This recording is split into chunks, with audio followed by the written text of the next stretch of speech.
Radio Bypass, bringing you rock and roll music that deserves to be heard. Discover new bands. Here's some old favorites on Radio Bypass. Hey, Radio Bypass. I'm back with another great conversation from someone that I'm sure you know from the band Keel, because if you listen to this show or my old radio show, you heard lots of Keel. But currently working with a new band, kind of a new band, called Dogbone. And we are pleased to be joined by my friend Bryan Jay. Bryan, thanks for coming on Radio Bypass. Glad to be here, Ralph. Yeah, thanks for having me. Yeah, my pleasure, man. So let's talk about Dogbone, because I got to tell you, I was very excited. I know that there was a version some time ago, and which you can tell us about. But currently, what you got going on, the Speed Kills song, that is a current Dogbone song, is phenomenal. Oh, so tell us about Dogbone, buddy. Yeah, well, Dogbone started, when I left Keel, it was around 89, 90.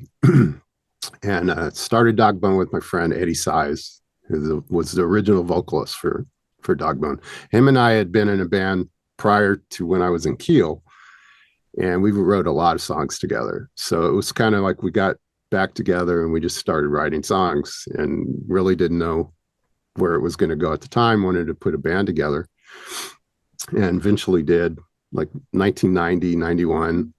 And we started playing clubs. I mean, we played Whiskey and Concert Factory, Dancing Waters, all the LA, South Bay, right. Orange County. And, it was tough because, I was coming out of Keel. And, right about then, the whole Nirvana and the grunge scene was coming up. And, we're still playing this sort of 80s, hard rock stuff. Right. Hard to get people involved and get people behind you. And we were trying to get, record deal and get interest and all that kind of stuff. But it was just really tough, really tough. Right. But so we got to a point, and Eddie, the original vocalist, left the band, and I brought in a friend of mine, Mark Workman. He was started to manage the band, and I don't even remember how it all happened, but he knew Rhett Forrester. He was looking for something, and somehow got him to come out to California, and we started working together. And Rhett and I hit it off right away, and we started writing a bunch of songs. Started going in and just doing demos. And what a great singer to have. Yeah, I mean, just in the first couple months, it was like, we had been playing together for years. Like, it just fell together. He was, right. He just had that natural, just slipped right in. I mean, everything was coming out of his mouth was like, that was cool, Right. So, but it didn't last very long. And we never ended up doing any gigs with Rhett. And we went in, we did some demos, which there is a CD out that has some of those demos on there. Then tragically, he was killed, right. I think a year or two after we stopped doing that. Riot has to be the unluckiest band ever. Yeah, great band. I mean, they're a good band. Awesome band. What can you say? It's like, life sucks sometimes. Yeah, for sure. Yeah. But anyways, that, Dogbone probably lasted 2 to 3 years there, not very long. And, life goes on, I ended up getting married, having a kid, and raising my daughter, and, started teaching guitar. And through the years, I just didn't play with any bands at that time, for right. a long time, until we started getting Keel back together. And what was that, around 2008, somewhere around there. We did get back together. I think in 98, we did another record. It was kind of a lot of recordings that we had from the past, the demos and stuff. And we just kind of pieced it all together and put out another record then. Was that the live album that? No, that was called Back in Action. Okay. Yeah, the live album was the last album that we did as a band. Yeah. Minus Mark Ferrari. Mark Ferrari had already left the band at that point. Yeah. I left shortly after that. Matter of fact, the live recording was at the Roxy. That was my last gig with Keel at that time. So if you notice, I'm not on the record. I'm playing on the record, but Yeah, I've got to look at the credits again. It's a long time since I've checked that out. That's why I was a little foggy on when that was. yeah. But Dogbone was like something that was always in the back of my head. Me and Dwayne Miller, drummer of Keel, him and he was in Dogbone from the start. It was the only drummer we ever had. Mm-hmm. And we were on the last Monsters of Rock cruise we did in 2020, right before the pandemic hit. Right. And we were talking about it, like, hey man, we should do a side project. It's like, dude, why not put Dogbone back together? And because I was working with Bob writing songs for my library. I was like, dude, I got this great singer, man. We write some great songs together, and we just started talking about it. And then the pandemic hit, and then we just kind of went put to the side. But Bob and I were still writing songs for my library, and it seemed like every song we would write, we go like, dude, this is really good, man. This could be this. We should have a band, It's like, so that's kind of how the idea came of, hey, well, let's put Dogbone back together. Now all we need is a bass player. So that's how. What's that? I said, and who enters? Oh, yeah. The bass player. Actually, the bass players, we started out Lonnie Vincent from the Bullet Boys. We go way back. He was in a band with me actually before I joined Keel, and with the actual the original singer from Dogbone. And originally I wanted to do something with him and get him involved. And that just didn't seem to work out. So Dwayne knows this guy in Phoenix. He was like, I know this guy, David Dion, who is the guy in Dogbone now. So real good bass player. We've been hitting it off, and we're not in the same city. So it was very important that each person had their own studio so they could record, because we were recording everything individually. So I went to Phoenix and recorded the drums with Dwayne. Mm-hmm. I do all the guitars here in my studio, and the singer has his own studio, and the bass player has his own studio. So it's all pieced together, just sending tracks, through emails. So it's like, it's pretty crazy doing a record like that, but it is, but it seems to be working. I when that first started becoming kind of a popular thing, I thought, man, albums are never going to sound the same because the chemistry wouldn't be there, you would think, or I thought. Yeah. But I got to say, it's working because the recordings still end up sounding cohesive, and it works. Yes. Yeah. It's very strange because, coming from, the 80s, 70s, 80s, we all were in a room together, playing together, the Keel records, we're playing to tape, now everything's digital. Right. So it took me a while anyways to really get used to all the new technology, but I've grown to really love it because like you're your own boss, you can do whatever you want when you want, and don't have to worry about booking a studio or going here and just do it all yourself. I mean, basically the whole thing was on my laptop, I read everything on my laptop. So it's couldn't do that in the 80s. Right. For sure. Absolutely not. So I've grown to really enjoy the process, because you wouldn't be able to do it today, the way unless you got a lot of money, and a lot of us, didn't make a lot of money. And so you got to work with what you have. Exactly. Yeah. Apologize. Forgot to turn the ringer off.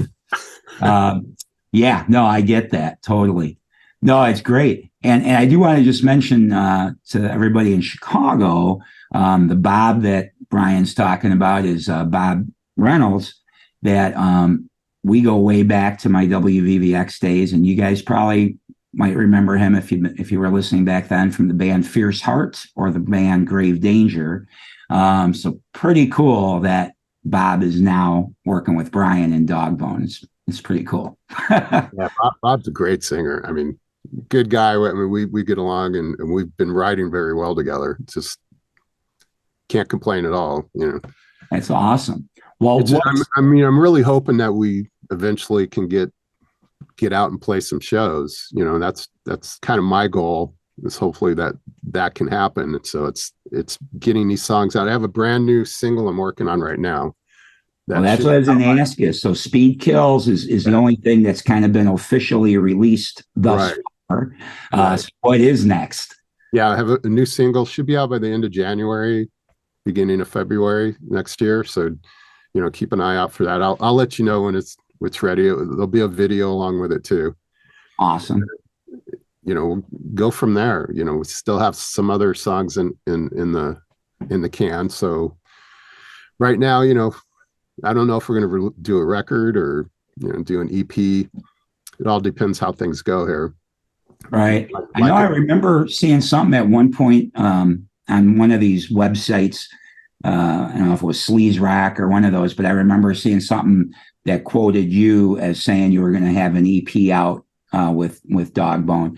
But I know that hasn't materialized yet. So if you guys have continued to write, I vote for a full record. Hey, so do I. Yeah, so do I. That would be nice. Yeah, you know, that we'll see what happens here. You know, we got to take it one step at a time, and you know, having a new band these days is not quite so easy as it used to be to just get out and play. But right, we'll see how that goes. You know, fingers crossed. Well, based on the energy I hear in Speed Kills, man, I mean, it seems like you guys are still, you know, super passionate about it, and that can carry you pretty far sometimes in and of itself. Oh, absolutely. Yeah. And Dwayne, you know, such a great drummer.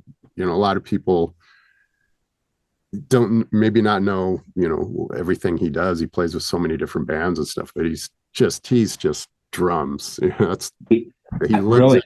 You know, he's just so passionate about the drums, and you know, it's so easy to work with him. If I'm writing a new song, he just brings, as you say, you're feeling that energy, and that could be because I have worked with him for so many years that we just kind of know each other, and it just comes together pretty quickly, you know. So I you know, blessed to have him in my life. Yeah. Oh, that's great that you guys have continued to work together, you know, in and out of Keel. Because I mean, I know you guys are both still part of Keel when that comes together every now and again too. Right. So that's great that you built a long-lasting musical arrangement, but also, you know, a long-lasting friendship, obviously too. So yeah, very much so. That's great. Yeah, you know, we're all like family. I mean, you know, being in a band for so long with the same guys, and you know, you just go through so much. I mean, we're talking, geez, we're going on 40 years.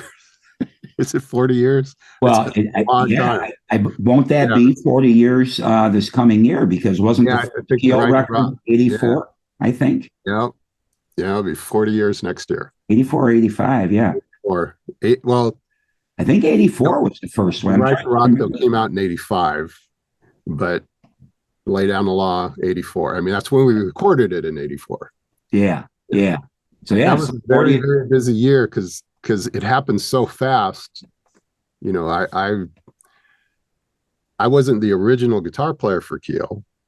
It was David Michael Phillips that did the first gig. It's the only gig that he did with him.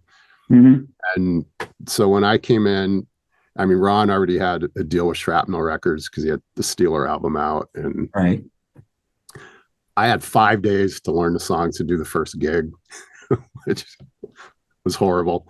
But anyways, I got the gig, and we went right into the studio. We were doing the compilation US Metal with Shrapnel. Mike Varney would put out these compilation records. I remember. It was number 3 or 4. US Metal 4, I think. And I went right in the studio and had this solo on that. And it was like, then going right in doing Lay Down the Law, we redid the song. So we did Speed Demon again. And then we got the deal with Gene Simmons and went right in and did it. So we did 3 Speed Demons that year, plus all the songs. But, you know, and that all happened in just a few months, you know, from when I joined the band. And actually, when Ron even started the band Keel. So it went so quick, just, I bet. yeah. And then with 85, we toured and toured and toured and Mhm. right back into the studio, back out on the road, back in the studio. So, it just, Right. it's just not like that today. It's Mhm. such a different process, recording and writing and touring. And, I don't know Right. how a lot of bands can tour that, don't have that financial support out there. Cause I know that's the problem, and all of that has gotten more expensive. The traveling, the hotel rooms and right. fuel and all that stuff. So yeah, it bothers me because every band that I hear, I want to see them live, but I also understand why it doesn't happen. So as a fan, it lets me down, but as a practical matter, I totally get it. Right. Well, without that, those large record companies and having that tour support, because they would pay for a lot of that was part of your deal. You had so much to go on the road. Right. Now, with most bands are doing their own records and, having distribution deals, and you Oh, don't yeah. have that budget. I mean, Make everything. enough money off a show to support a band out on the road, a tour bus and hotels and, all the travel and expenses. So it's tough. It's Yeah. very hard. It is. And you're right about the record company support too. One of the great things was, thinking about Keel, when you mentioned how much you guys toured, 85, 86, 87, Yeah. especially after the 87 album, I think you guys were, if I remember right, out there a ton. But you also had the opportunities where record companies would match you up on tours too, right? You could get a good opening act slot and be on the whole thing as opposed to, a show here, a show there. Right. And it helps build up an audience and everything Oh, too. absolutely. Yeah, we did a lot of that. We went out and supported a lot of bands, from the beginning. I mean, our first tour, I think it was Loudness. We went out with Loudness, went across the United States, right on to Crocus and Queen's Riot, Quiet Riot.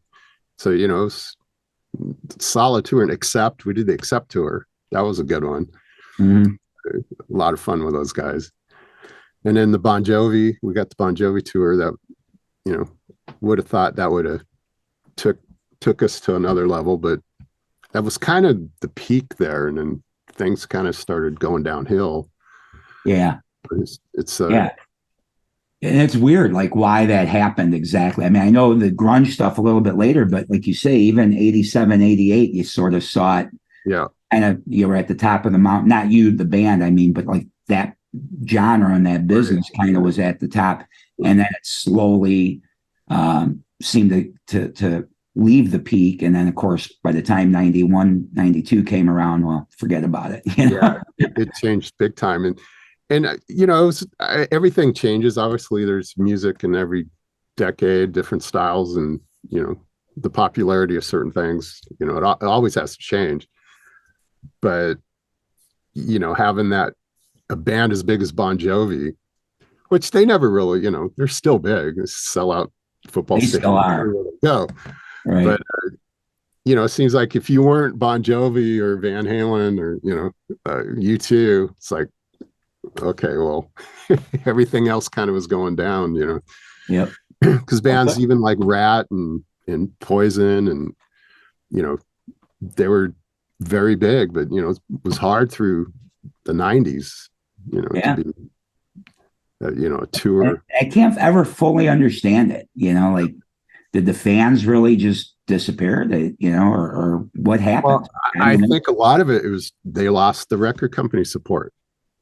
They were seeing these young bands that they don't have to spend a lot of money on selling a lot of records. Well, let's put the money over here, and you guys are too expensive. It's things changing. Because if you think about it, it's they make you that success. You have it's like even being the president of the United States. You're not going to win a campaign unless you got all this money behind you. True. It's kind of the same thing. When you have a big support behind you, they get you out there and they make you a star. Yeah. Plus, you got to have the songs. You got to have something to sell. But hence, not every band makes it. But I just think the companies don't have that. I mean, look at the big acts today. It's like they have these big record deals, and that's really all they have. Mm-hmm. They don't have a bunch of little bands, developing like from the 70s and 80s, a No, company.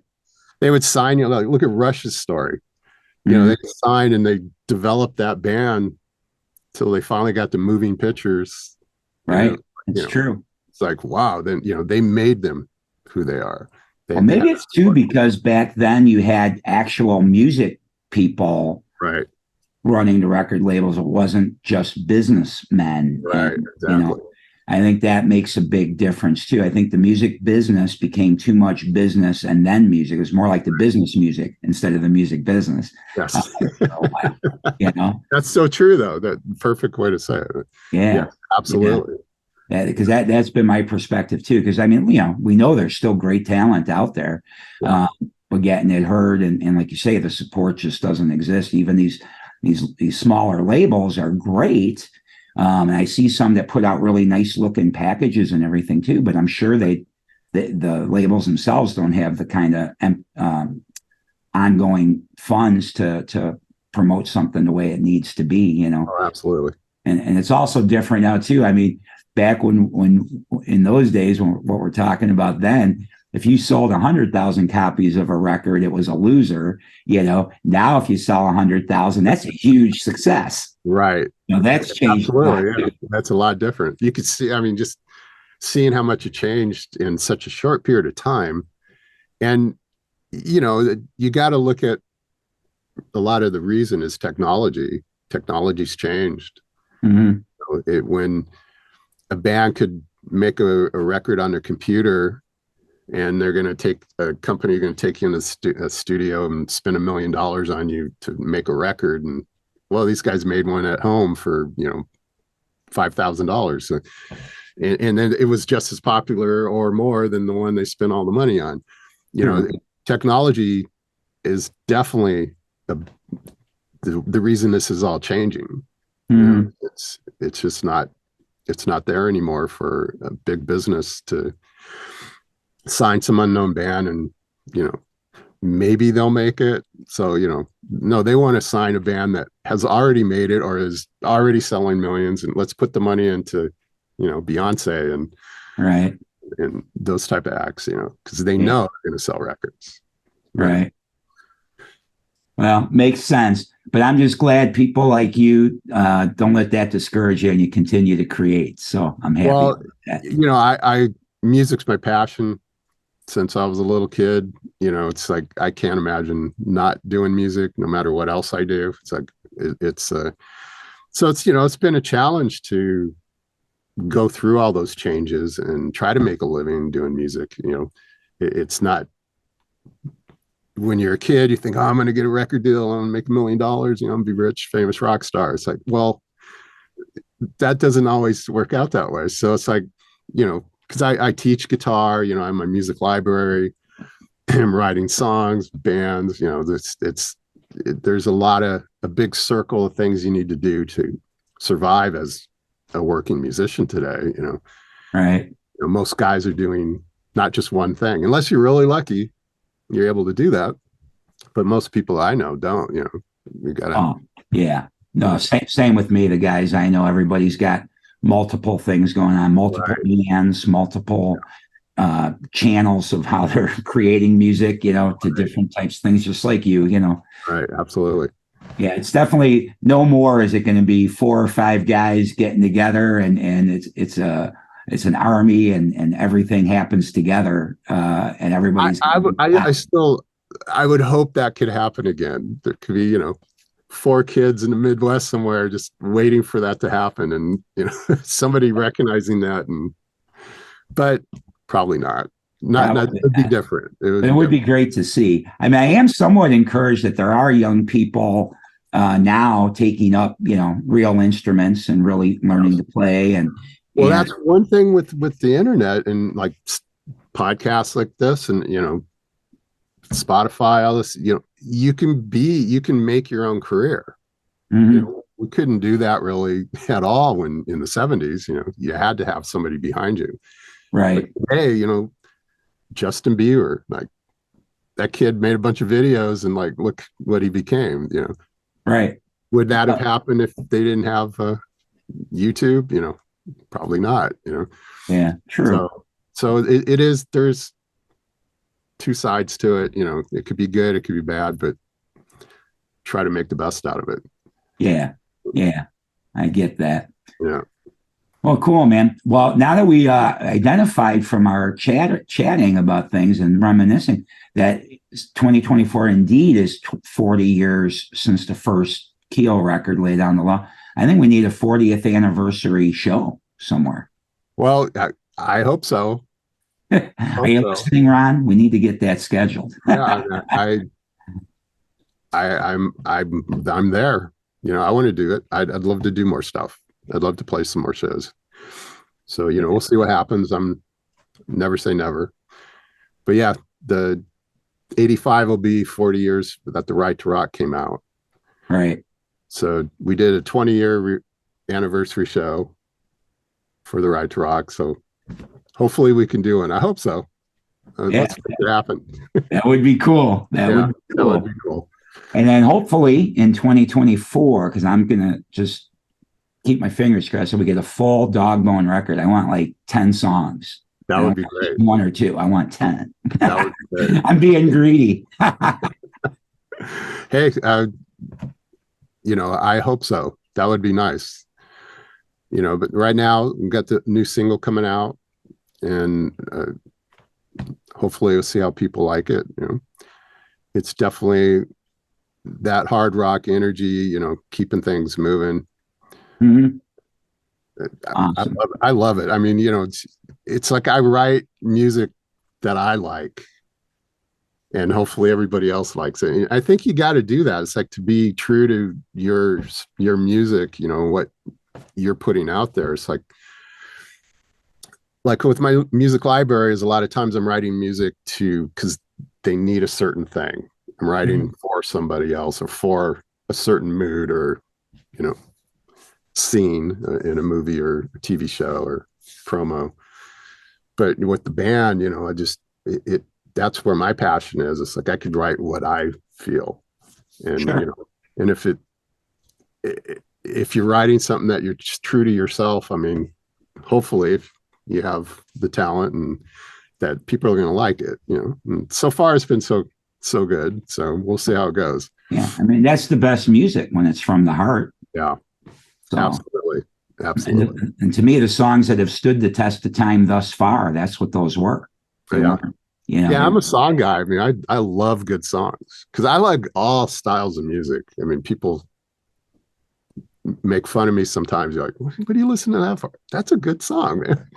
Right. Well, same with me. I mean, I definitely lean toward the hard rock and heavy metal. Same here. Yeah. But I'm a metalhead at heart. Yeah, me too. But I see, a good song is still a good song, whether it's a country song, a jazz song, whatever Absolutely. it may be, pop song. Like to me, Don Henley, The Heart of the Matter, I think is one of the best written songs of all time. That's a great song. I love the Eagles are great. How can you not listen to those songs and go, man, that's a good song, Exactly. So I don't have to be into country music to like a good song, Right. Even rap, there's some rap songs because I'm not into rap per se, but there's a couple songs I listen and go, that's pretty catchy, Same here. Yeah, exactly. I mean, a good song is a good song. Sure, of course, I'm always gonna, crank up an Aerosmith song before I listen to a Bee Gees song or something. Oh, absolutely.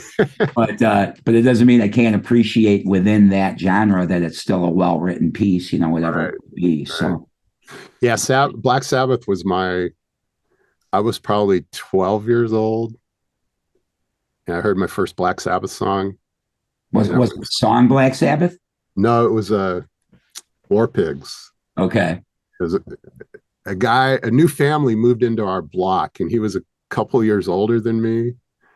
And he was it was summertime. I was raised in Southern California.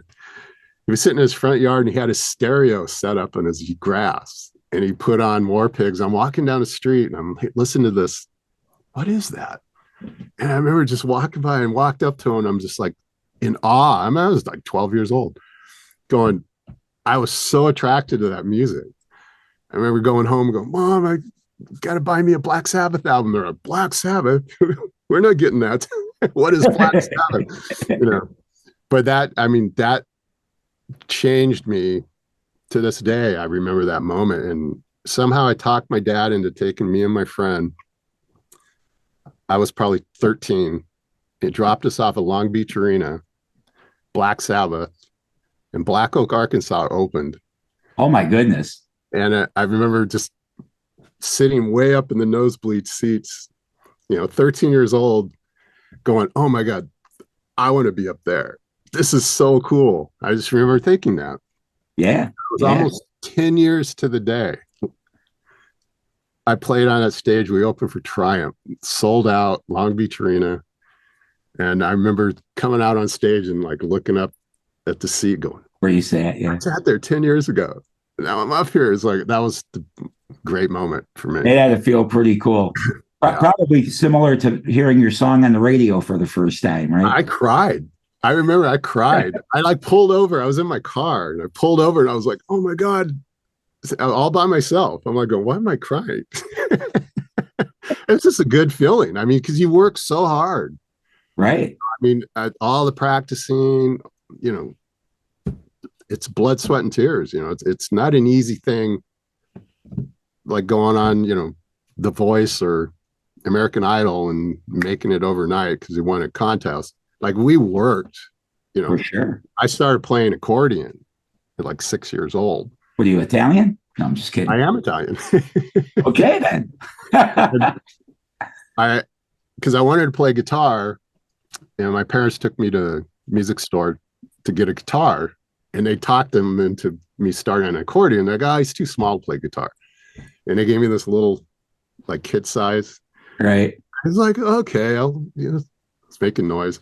I got pretty good at it, so they bought me a really nice one, and they made me promise, if you get the nice one, you got to practice every day. Okay, I got this really nice one. Practiced every day. Good for you. I was in contests and festivals and won trophies playing accordion. That's awesome. I hated it because all my friends were like listening to rock music or pop music. Right. And they would tease me, but I was like, oh, someday I'm going to get a guitar. It wasn't until I was 12 I got a guitar for my birthday. And having learned to play the accordion, did that make learning to play the guitar easier for you? No. No, you'd think. I guess maybe coordination wise, because you have like 120 little buttons on the left hand, and you have a keyboard on the right. So I'm doing two different things. Right. So maybe technically, it was easy to do two different things on a guitar because it's kind of similar that way, but it's completely different. It doesn't hurt your fingers playing the accordion like it would on a guitar. So once you build up those calluses, so there's a lot of pain learning guitar. And the first one I got had like the frets, the strings are probably a half inch from the fretboard. Like you could barely play a chord. And like, oh, it's horrible. It was horrible. I actually had to get a paper out and save up my money and buy my own electric guitar because I wanted an electric guitar. Of course. So it took me about a year, and I got an electric guitar, and that changed everything. Cool. I think it was an imitation like SG, because I wanted one like Tony Iommi from Black Sabbath. It's like, yeah, and it looked like that. And I was probably 14 by that time.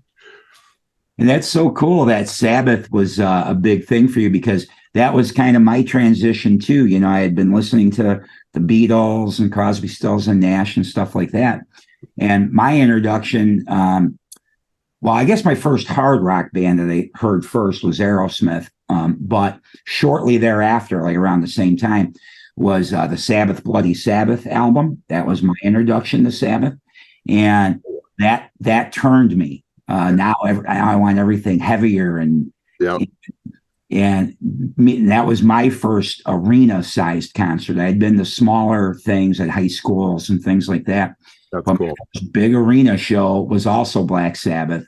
Well, it's funny you mentioned the Beatles because that was actually my first. I had my best friend's dad as a kid. He was a record collector, and he had one room in his house that he had thousands of albums, and they're all like in alphabetical order, my kind of guy. from like classical to rock to everything. And one day he put on the Beatles White Album, and I was walking into his house, and I was like, "Oh my God, what's that?" He's like, "Oh, you like that?" And started playing some other songs, and I was like, "Wow, this is great!" And I actually had my paper out. I went out and bought the White Album. That was my first rock album. Oh, awesome. And I wore that thing out. It was great because it was a double album. Right. And out of all their albums, that album had so many different styles of music and So much. songs. Yes. Yeah. It was all over the place. I love that. I was just like, I mean, I would listen to Revolutionary 9 like over and over and over. When you first heard Helter Skelter, Yeah. I'm sure you loved it, but a little bit later on when you started getting into heavier music, didn't that kind of strike you like, man, this might just be the first heavy metal song? Yeah, when it kicks into that first, I was like, I would go crazy as a kid. I was just like, yeah, how's he do that? Yeah, I want to do that. Yeah. That you think about it, that what was heavier than at that time? Because that came out in 68. 68. 68. I was 7 years old in 68. Mm-hmm. So I was like, I was already into that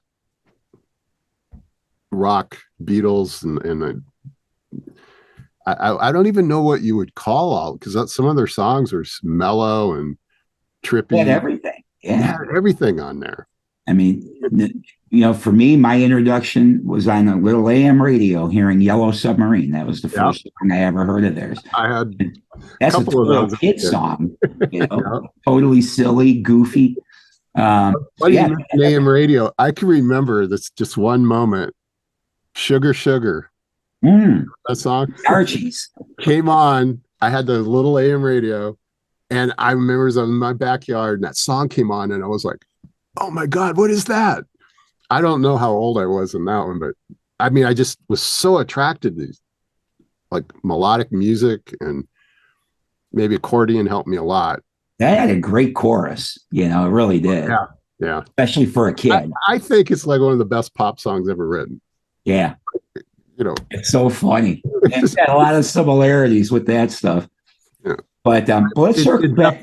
Did Def Leppard come up with the "Pour Some Sugar on Me"? Was it kind of taking that idea? I always thought that. It's going, yeah, that's a great idea. It's their own little way of putting the sugar in there. Maybe. We might not know it, but maybe Joe Elliott or one of those guys also loved Sugar Sugar when it came out. That's true. That's funny. Well, let's circle back to Dogbone. So Dogbone, Speed Kills. I've played it on the music show, but I'm going to add it at the end of our chat here as well. So thank you for doing that, by the way. Thank you so much. Appreciate it. Absolutely, dude. The song smokes. So if you guys missed hearing Speed Kills before and you're watching this interview, which I hope you are, check this out because the song kills. And look forward to more Dogbone. And if people want to follow you, do you have a Dogbone social media presence? Yeah, we have a dogbonetheband.com. That's the website. Yeah, you can go on Facebook, Dogbone the Band, on Facebook, Instagram. Bryan Jay on Facebook, Bryan Jay Guitar on Instagram and Facebook. So you can find it, get on one of those, and you can find us out there. Find me, Dwayne, Bob, and David. Perfect. Yeah, we're all over the place there. But yeah, go on YouTube. That dog wanting to come and talk to you now, Bryan. This is Wrigley. There you go. But YouTube, go on our YouTube page and watch the video and subscribe to our handle Dogbone the Band as well. Dogbone the Band on YouTube and subscribe. Write us a little comment and let us know you guys like our songs, like our music, want to hear more, we need to hear from you guys. Let us know how we're doing. Can't do it without the fans. Absolutely. It's so exciting to be able to write a song, record it, mix it, put it out. And, that's one beauty of our technology today. Sure. I enjoy that a lot. So I look forward to doing much more. Awesome. Well, we look forward to hearing a lot more from Dogbone. So thanks, Bryan, for coming by and telling us about the band and sharing a little bit of Keel memories. We'll have to do that again. Talk a little more Keel with there's a lot of those. The anniversary. Yeah. And yeah, what a fun band Keel was too. Golly, I have so many memories from my radio days, because that's when all things Keel, I think, I can't even tell you how many times between all his DJs Keel got played a day, but it was a lot. Great. Yeah, it was very cool to be on tour and go into different cities, and they're playing us on the radio. And like, as a musician, that it's kind of like why we do it too. We can like get that feeling of makes us feel good. Right. Listening, Exactly. You didn't write the song just for your ears. No. Yeah. Maybe wrote it for us, but we want everybody to hear it. Exactly. Hopefully they like it. Exactly. Yep. No, I get that. No, that's great. That's great. I'm really happy for the success you've had, and I'm going to think positive. There's going to be a lot of success coming with Dogbone. Well, I appreciate it. Hey, thanks for having me, and Jeff Beck. Yeah, baby. Well, you'll hear more from Bryan and I later on something else we're going to work on. But for now, thank Bryan Jay for coming by Radio Bypass, and crank it up now, turn up the volume, and check out from Dogbone. This is Speed Kills. Thanks, Bryan. All right. See you later, man. See ya.